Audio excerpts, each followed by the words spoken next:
On today's Newsmakers, an actor finds Jesus, Dave Deace joins the show, and real-life miracles, that and more coming up.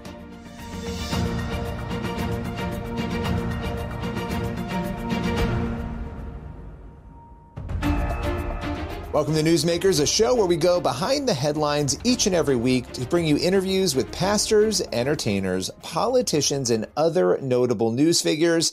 On today's Newsmakers, we're joined first by actress Kimberly Elise. She is here to share her remarkable conversion to Christianity and her path to Hollywood. Let's welcome Kimberly to the show to hear her story. Well, Kimberly, I'm so excited to get to talk with you. You know, for years, I've been following your faith journey and just seeing your growth and the things you talk about and how much of just a bright light you are in Hollywood and in entertainment. But I want to get into your faith journey, but I'm actually really interested. How did you get into the entertainment industry? What was sort of your passion to get into that? It was an ambition I had as a child and growing up. And pursued it once I was old enough to sort of figure out how. I started, I'm from Minneapolis, Minnesota, and grew up in a suburb right outside of Minneapolis and went to the University of Minnesota. And when I came out, or actually right before, I started doing commercials locally and nationally. And those commercials helped to fund my college education along with my parents. And after I was doing commercials, I started getting into theater and doing a lot of theater here in Minnesota, show after show after show on the stage and touring locally as well. And at a certain point, I realized that I'd kind of reached, kind of finished what I needed to do here and really wanted to go out to Hollywood. So my husband at the time, he's since passed away, and our little girl, we got in a U-Haul and drove to California. I was admitted actually to the American Film Institute in their director's program. And so that's why we moved there that was the justifiable reason to go and further my education, more so than to pursue this acting career. But I went through the director's program and graduated from there. And it was probably 3 months after that I booked my first film, because after finishing the program, I said, well, I'm here. I want to go back to my acting now. And it was after that I booked my first film, which was Set It Off. Wow. And you know, you've had this amazing career. Now, one thing about your story, your journey that I think is so interesting, and correct me if I'm wrong on this, but you first got baptized when you were a teenager, when you were around 16. Right. Yes. So apart from my, you asked me about how I came to Hollywood as an actor, but the bigger story for me is my journey to Christ. And yes, I grew up, my parents were Christian, are Christian. My father's passed away. And so though we didn't go to church, we didn't study the Bible, read the Bible, we were raised with Christian principles. However, I knew at a young age, there's something I'm missing. There's something I need to know. And I don't know what it is exactly. And that's, you know, that truth that God puts in our heart. And unfortunately, I didn't have the benefit of any discipleship, any development, any real understanding of what it truly meant to be a follower of Jesus. And so I quickly went back into the world like teenagers do, and finished college, met my husband at the time. We got married, and then that segues into Hollywood and moving to California. Did Hollywood complicate faith for you in any way? Did it sort of shield faith? Did it push you further from it? You know, as you had that experience at 16, you weren't discipled, then you end up in an industry that can be very difficult, depending on who you talk to, for faith. So talk a little bit about that journey and where your faith was during it.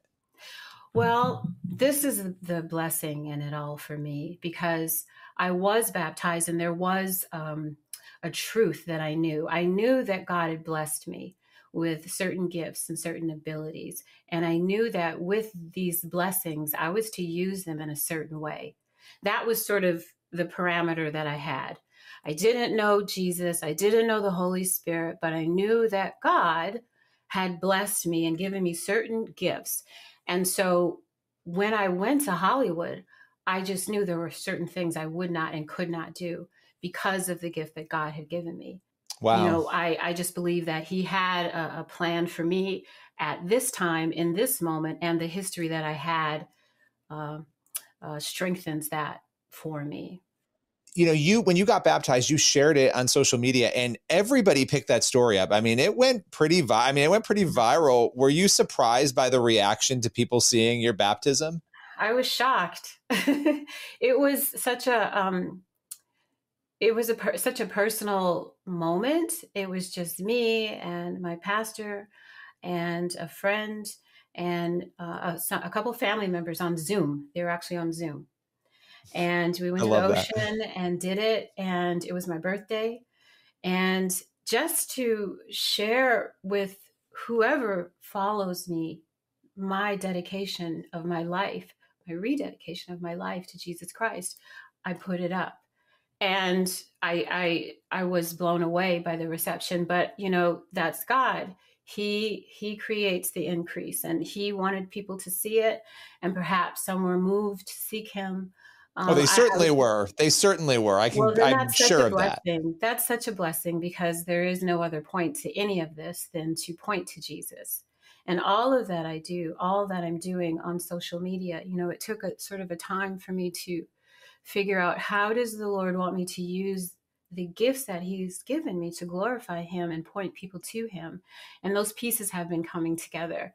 And it's really wonderful and exciting.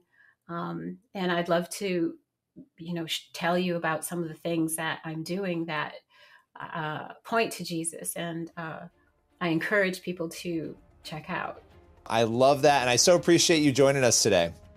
Thank you, Billy. It's been wonderful chatting with you.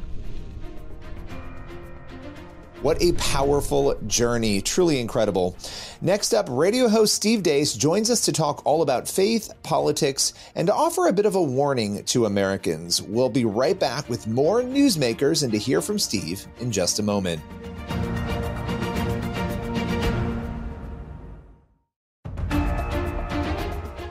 Welcome back to Newsmakers. Next up, we have popular radio host Steve Deace, who has a message for Christians when it comes to faith in politics, and it's a message worth hearing. Let's welcome Steve to Newsmakers.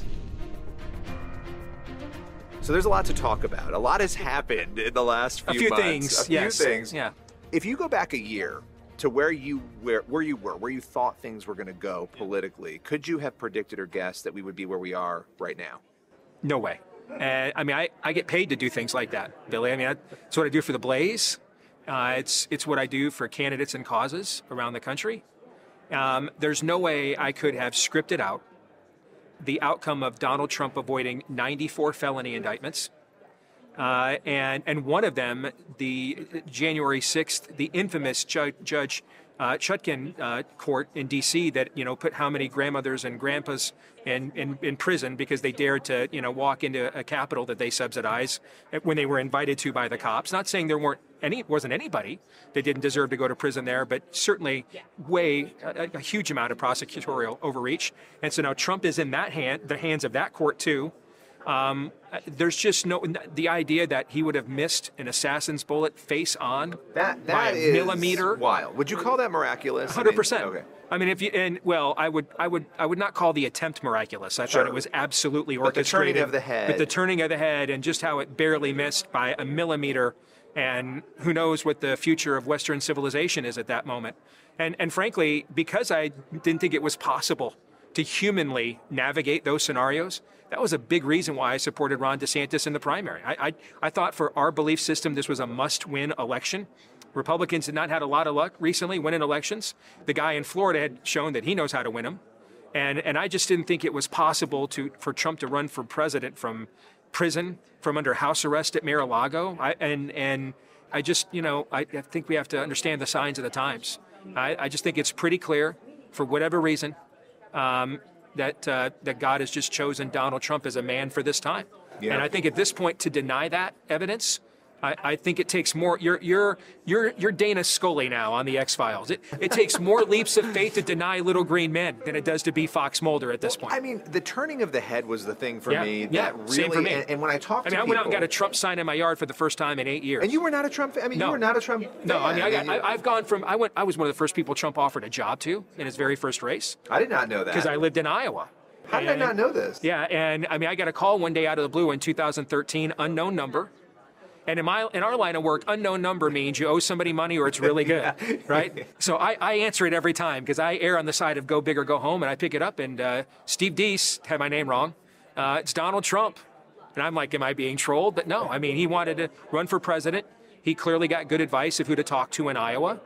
And for the next couple of years, I mean, I had a relationship. He was on my show quite a bit. He endorsed my very first wide release book, Rules for Patriots. He actually had me ghostwrite the endorsement, send it to him for approval. And I wrote my own Donald Trump endorsement.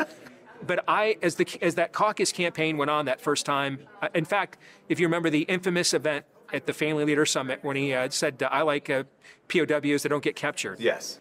And, I was never a John McCain fan, all right? But, my wife's lifelong military, my father-in-law was still alive, 101st Airborne, and I just thought, I can't support that. And I ended up, helping to oversee Ted Cruz's Iowa campaign instead.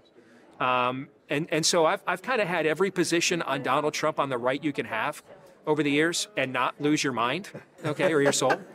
And I've just come to the conclusion now that it's clearly that for whatever reason, the Lord has intended him to be the man for this time. And I think to deny that evidence, especially after July 13th, is just to deny reality in front of you. So let's talk about this time, because right now things have shifted. They've shifted rapidly and bizarrely in some ways, whether it's DEI. I mean, you go down the list of all these issues, gender confusion, the way that that's being handled.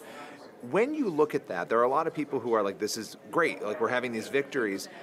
Do you have any cautions or advice to Christians as they're navigating that? Because you can become very complacent when that happens, right? Yeah, 100%. And it might not be advice that you've heard anywhere else, okay? For the last, I would call this the Bill Hybels, Rick Warren Gospel Coalition era. They were, Hybels and Warren and Osteen were essentially the popes of American evangelicalism for the last 25, 30 years. And over that time, everybody, I wanted to make sure I got a cover profile on Christianity Today. And to do that, there's a specific, and Christian Radio, Uplifting and Hope-Filled, has a Margaret or a Lois, all right? And this is the woman, quasi-woke, neoliberal, beta husband, lives in a cul-de-sac, drives a Subaru, has a coexist bumper sticker on it that says next to it, mean people suck. And this was, you're laughing because you know what I'm saying is true, that this has been the target audience of the American evangelical church on every platform for the last 30 years. And so because of that, we have lost an entire generation of young men. And if there's a cautionary tale about the rise of MAGA and Trump for the church. And it is that MAGA has become the church for young men in America. Now, there are some benefits to that, all right? It's teaching young men to take initiative. I look at what my buddy Charlie Kirk has done with young men at Turning Point USA. I don't know that anybody in America has a larger audience of young men than he currently does. And given the message he has for young men, I'm excited about that, okay? But we also have to remember, and this is something that Charlie does as well, but he's unique in that, okay? He's unique in MAGA in that. Ultimately, you can be as based as you want to be, okay? But if you're on the wrong side of the gospel, there are founding fathers that are in hell too. There are men that signed the Declaration of Independence. We thank them for our country, never repented of their sins. There's not an America first wing of heaven. It doesn't save you. It doesn't save you. We're doing this in our era. We're doing it in the wrong order. Yeah. We're having cultural confrontation and upheaval before awakening. Okay, where can people find you? Where can they listen to you? Easiest thing to do, just follow me on X. It's the largest platform in the world. Doesn't censor people like me every day. So just at Steve Deace Show on X, and links to our podcast and our show on The Blaze and all the other stuff that we do year-round is up there every day. I love it. Well, thank you for your time. Really appreciate it. You got it. God bless. You can find Steve on Blaze Media, and be sure to also follow him on social media. We'll be right back in just a moment with more Newsmakers.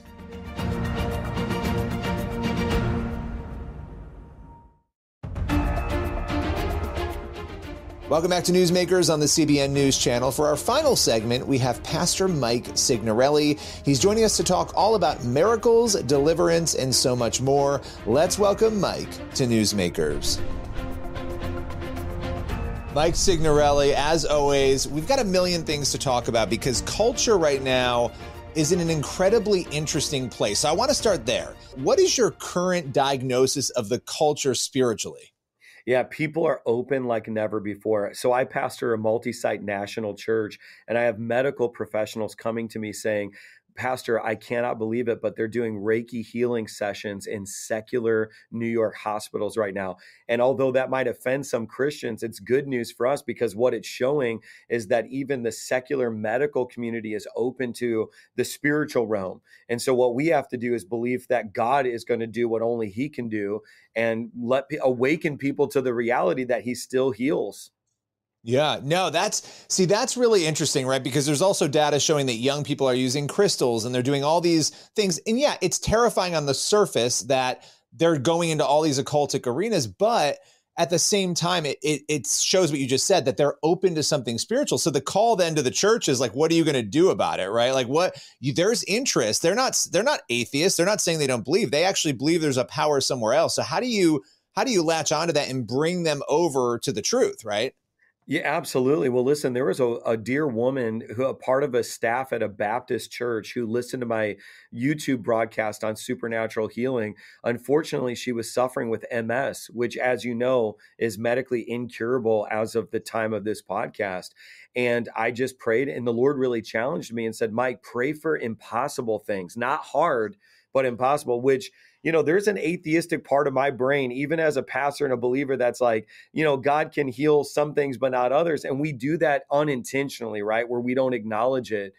And so I really pushed myself to say, you know what, I'm going to pray for even incurable neurological conditions. And I'm believing for healing for MS. Well, of course, I didn't know this woman was on the other side of that prayer because I was broadcasting to thousands of people. Well, 6 months later in my ministry inbox, I received an email with all of these PDF attachments of a medical diagnosis of the MS. And then as I began to read the documents, it was multiple confirmations that all the lesions were gone. It was completely undetectable. And they cleared her and even said, you're done with medication and any medical intervention. And I wept knowing my own unbelief in that moment. I remembered that broadcast. So I think a lot of it is, of course, we don't want to give people, we don't want to give them like false hope or, we don't want to go around and sensationalize this as if everybody's always going to get healed. But on the other end of the spectrum, we don't want to block somebody from receiving what they do have access through the cross. And I'm living in that tension, Billy. And that's just for me, getting that medical confirmation from that woman who was a precious staff member at a Baptist church was so, it was one of the most liberating moments in my entire ministry. Wow. And that's powerful to hear because you've been doing a lot in this space. And when I say this space, I mean the areas where Christians are fighting and debating right now about miracles, about deliverance. These are all things you and I have talked about before. I obviously have this new documentary investigating the supernatural miracles. It's with CBN and people can go to cbn.com/supernatural to stream that. But with that documentary, you also had the Domino Revival, which is dealing with the spiritual realm, right? And these are different forms of the same thing, which all of these things, miracles, dealing with evil and expelling evil, they all point back to the evidence of God, right? And I think it's interesting because it feels like there's a groundswell of these issues. And I'd love to get your take on this. More people are talking about it. More people seem to be experiencing these things. And I'd love to get your perspective. Is that accurate? And if so, are you seeing that in your ministry? Yeah, absolutely. Well, if you go to Luke chapter 13, which by the way, Luke the physician who became an apostle, Luke chapter 13, Jesus is dealing with what one translation calls a disabling spirit. And then another translation calls it a spirit of infirmity. And so the root of the biological problem was actually spiritual, not biological. Jesus cast this demon out and this woman's able to stand up fully straight. Now, that doesn't mean that every physical condition has a demonic origin, but it's like, how many churches in America have you ever gone to that dealt with the infirmity or sickness on a demonic level. And it's just, because I think there's trends and there's waves. And so for me to be a part of this deliverance exorcism movement, it's, of course that can get distorted and people think everything's a demon. But also I think part of the challenge is, man, if you have a Christian theology that doesn't ever account for the demonic, even in terms of sickness, that's also not biblical. And so I think what we're living in is like, it's a both and. That's the time we're living in. It's like, it's a both and. We need discipline, but we might also need deliverance. It could be physical or it could be demonic or it could be both. And I think that these are questions that we need to answer. And like, your film is so important. And I hope many people listening watch it right now, because it's like, listen, I don't want to serve a God that never heals. But I think but we also don't want to, we don't want to distract people from the fact that salvation is the greatest healing and we're all going to die of something. So it's like living in that both and is healthy doctrine, healthy theology. And I think what me and you have been fighting, and I don't want to speak on your behalf, but is this idea of extremes, where either nothing can be demonic and it's only Christian disciplines that we need, but the other end of the extreme where everything's a demon. And the same thing with healing. And that's what I've been exploring. That's what my film is about. And we talk about that. We show it. I think that's what your film's about as well. But God is doing something, and it's a really exciting time. Well, Mike, as always, it was great talking with you today. Thanks for your time. Come on, let's do it again. What a powerful conversation. Now, if you want more miracles, you can head on over to cbn.com/supernatural. That's where you can watch the powerful new documentary that we have investigating the supernatural miracles. And if you have a miracle story of your own that you want to share, please go to my website, billyhallowell.com, and you can share the story with me on the contact form. We'll be right back in just a moment with more Newsmakers.